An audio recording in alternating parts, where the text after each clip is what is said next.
What are the issues with scrapping no-fault evictions? Well, I think the issues with the reform we're looking at the moment are not necessarily around scrapping Section 21, as it's called, the no-fault eviction. They're about what we replace it with. So I think there's an awful lot in what Alistair said that I'd agree with. Not everything, of course, but an awful lot there. And I think what we need to get to is a balance whereby those tenants can have security in their own home, but also a landlord can have certainty about the way they run their business and about the income that they'll get from that investment. The difficulty is that at the moment, the system doesn't work especially well for either party. And that's why you find landlords using the no-fault process, when actually there is pretty much always a problem there that the landlord needs to end the tenancy. You know, landlords don't wake up in the morning and think, well, I'll end a tenancy today. I'll end someone's tenancy. I will take away their home. They look at a tenancy that's failing. They look at a tenancy that may be subject to antisocial behaviour, or there may be significant rent arrears. They may need to sell a property.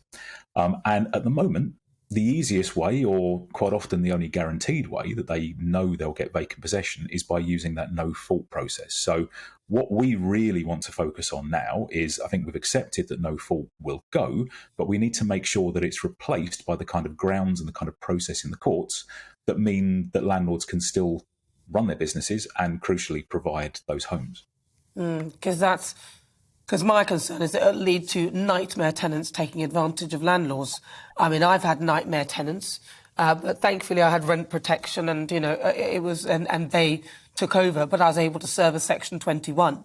Now that's the issue. If you can't serve a Section 21, which is a no-fault eviction, it feels as though the landlord is constantly being punished, as though people assume landlords are these wealthy people who have all this money and property, and there seems to be a bitterness towards them.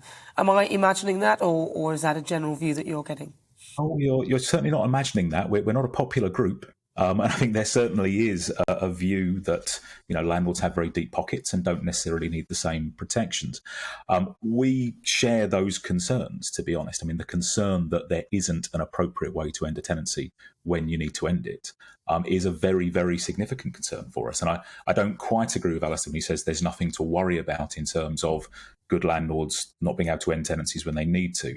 I think we really, really need to see the detail of what these additional grounds will be, and crucially what the government is going to do around the courts system, the court service, because you'll know as well as I do, the reason you might use that Section 21 notice is because you know that you've got a guarantee that it won't get held up in the courts and that you will get that possession notice at the end of it.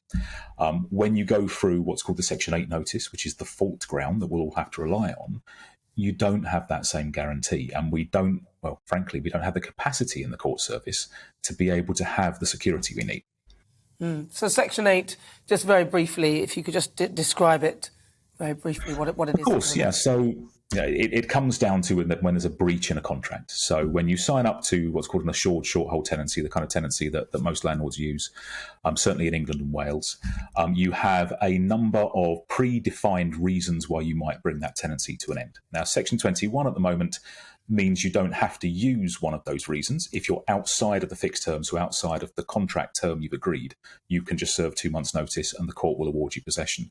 If you don't have that, you have to rely on one of these grounds. I think there are 17 grounds. Most commonly, it's rent arrears, if a certain amount of rent is owed, or it could be some other tenancy breach. You'd cite that and you'd go through the court and prove that you deserve the property back.